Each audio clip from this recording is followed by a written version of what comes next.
I'm with Jeremy Hunt. Or how on earth I managed to do a poem with that rhyme about Jeremy Hunt without being grotesquely sexist. So I managed it. I managed it in a limerick. I had to use some Latin. Latin in this limerick. Okay, here we go. So welcome back, Jeremy Hunt. Once more on the benches at front. It would, inter alia, insult female genitalia to call you a vile Tory cunt. So, what about Boris Johnson from when he was the Foreign Secretary a few years ago? When he was the Foreign Secretary a few years ago, he was asked in Parliament why Britain supplied arms to Saudi Arabia, given what they do with them. And he gave the most morally vacuous answer you could possibly imagine. He said, because if we didn't do it, then another country would. Okay? So I wrote this brief riposte. Boris arms the Saudis, they use those arms to kill. He says if we don't do it, another country will. So next time I see Boris, his nuts will be my knee. And if I get arrested, then this will be my plea. Oh, officer, I claim my act was for the greater good.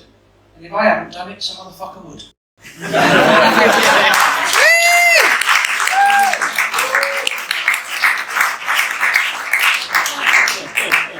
So, as we've probably established by now, I'm an anti-swearing Laffy. It's a particular demographic, so this poem is a tribute to that demographic. Somewhat like the angry youth, but rather longer than the tooth. We're gobby, feisty, loud, uncouth. We're disaffected, middle-aged women. Kicking our heels against the wall, plotting in the shopping mall, go tell them we're not playing ball. We're disaffected, middle-aged women, armed with sertraline prescriptions, feminist magazine subscriptions, complaints of various descriptions. We're disaffected, middle-aged women. We won't be judged on how we dress. We're going to save the NHS. We're doing yoga for the stress. We're disaffected, middle-aged women. With the leadership skills of Princess Leia and the kicks of Buffy the Vampire Slayer, we don't chill out, we add a layer. We're disaffected middle-aged women. We're meeting to plan our strategy by the gates at school at 3:30, pumped up on hormone therapy. We're disaffected middle-aged women. So bosses and sexists, be afraid. We're not your skivvy or your maid. We don't care if our colours fade. We're disaffected middle-aged women, forming a gang on an estate near you, fighting the cuts and misogyny too, then hoping time for a refreshing brew with the disaffected middle-aged women.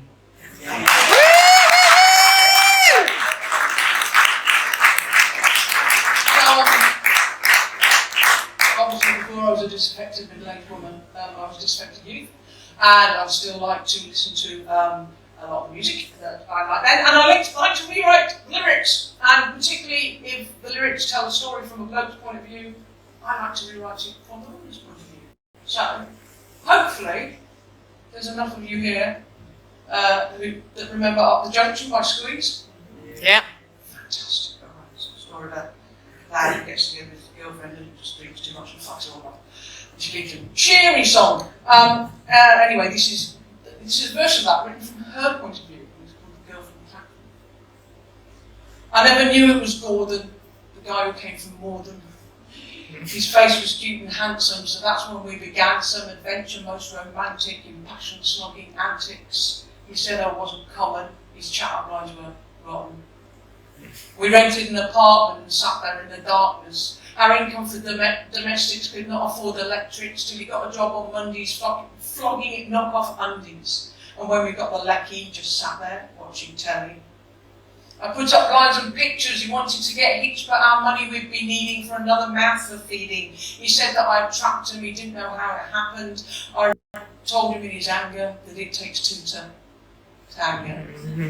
We squabbled through the winter. I felt and he drank bitter. He worked from dawn till evening while I did all the cleaning and cleared up all the crap that he'd left around the flat, and it felt I was in prison as a girl in my condition. And when we had the baby, he said, "It can help me, maybe." He tried to make an effort, but pretty soon he left it. Flogged the telly for a pony and pissed it up with Tony. Spent weekends like a loafer, passed out on the sofa. And now I'm 2 years older, I'm living with a soldier. I swapped a drunken loser for a fighter and abuser. He's always on his travels, and so my life unravels. It's just me and my daughter, alone in army quarters. Now I'm sat here in the barracks, peeling spuds and carrots, making stew and dumplings the radio for company. And now the stupid beggar has sent another letter. With his and my dysfunction, we're in up the junction.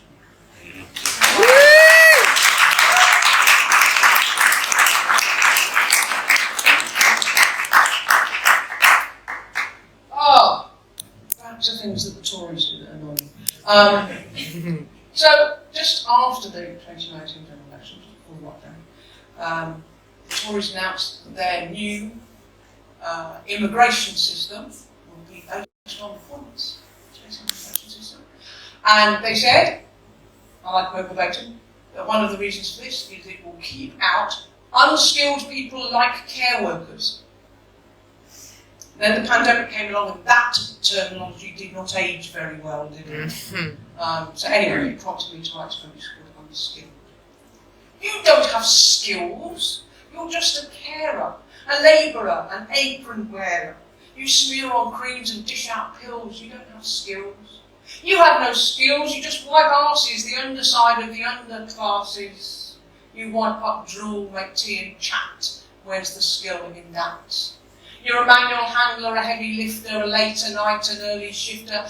You're a miracle worker, a first responder, a 15-minute magic wonder, a jargon buster and explainer, understander, try-againer, kit inspector, a friend and neighbour, a disinfector, a dressing changer, a food preparer, a medicator, a burden bearer, an educator, precious company, progress praiser, rarely grumpy, spirit raiser, hoister, mopper, cleaner, duster, moisture mopper, dose adjuster, symptom spotter, reading taker, noter, jotter, arrangement maker, passage easer, pain reliever, comfort giver, friend for griever. But you don't work with lathes or drills. You don't have skills. Your wages barely pay your bills. You don't have skills. You're patient, caring, brave, strong-willed, but still unskilled. That's why that vacancy's unfilled.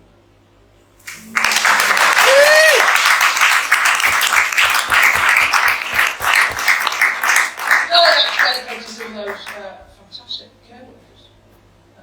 Fantastic and yet underpaid, exploited, and taken piss out of, basically. Okay, now we're going to have a long, angry poem.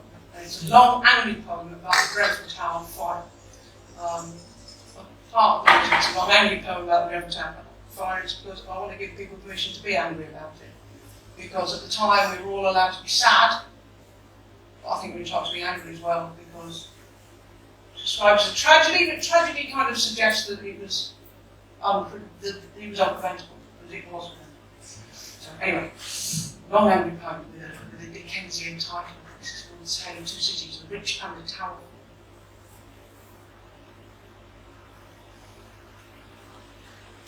Sorry.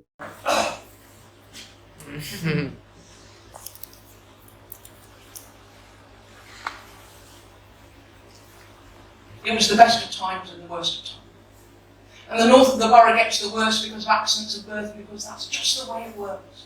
And yes, you guess, the south gets the best. And the rest of the country only registered that Kensington had a proletariat when it shot the commentariat by electing a Labour MP 5 nights before a fire on the 4th floor spread faster and further than it was supposed to do and grew from its room and consumed and entombed a town full of humans. The rich and the powerful were unscorched, untorched, untouched, unburned by losing pretty much everything. Until then, most folk thought that Kensington hosted mostly royals and millionaires, not the toilers but the heirs and your graces in palaces and similar places, and with more money than you could possibly know what to do with. And skeletons. They knew that Kensington had skeletons. Skeletons in its museums, skeletons in its graveyards, and now the skeleton of what hundreds of people used to call home calls out the skeletons from the cluttered cupboards of the town hall, stubborn behind the firewall, a smoke screen, wiped clean by the dinosaurs of class rule, the bores and fools who rush and stomp around, crushing lesser life forms into the ground. The rich and the powerful tightened our belts but not their own, and a town full of people lost their life or their home. The rich don't live in tower blocks or social housing stocks. When they reside in tall buildings, they are called luxury developments with opulent embellishments and panoramic views from the penthouse, not a cheap to rent house nor a worn and spent house, high flyers in high rises at high prices, high status in high places. They don't live in flats, they live in apartments. They live apart in fire-resistant compartments with state-of-the-art smoke alarms. And so they should. They're entitled to fire escape, a safe space, a comfortable place to live, but so is everyone. And you can be sure that in every apartment on every floor there is a sprinkler system. And that if there is cladding, then it's gilded wrapping with all the trappings, not lined with aluminium, the bare minimum, second best, fail the test, discounted price, discounted advice, discounted concerns about how fast it burns. Skin flint, say their skin cheap as chips and about as good for you, off the back of a lorry and onto the walls of the towers in the sky where the common people come to live and die. The rich and the powerful get their riches and their power from the labours of the towerful and their neighbours and people like them, like us. The first named dared fled a war zone. He wanted to go home when the war was done. He was learning skills to help rebuild, but he was killed under enemy fire. People die like this when people live like this. Squashed into boxes in tower blocks, put up on the cheap, putting up people, keeping the least possible cost per life lost per square metre of all square feet of prime real estate, a drain on the rates. People die like this because people are made to live like this, by a system that gives only to the few, not a civilised living to the likes of you, a system like this run by spirits for hire who wouldn't piss on you if you were on fire. The rich and the powerful keep their riches and their power, while a town full of humanity, of friendship and of family, of talent and potential of working class folk goes up in smoke. It's always the people in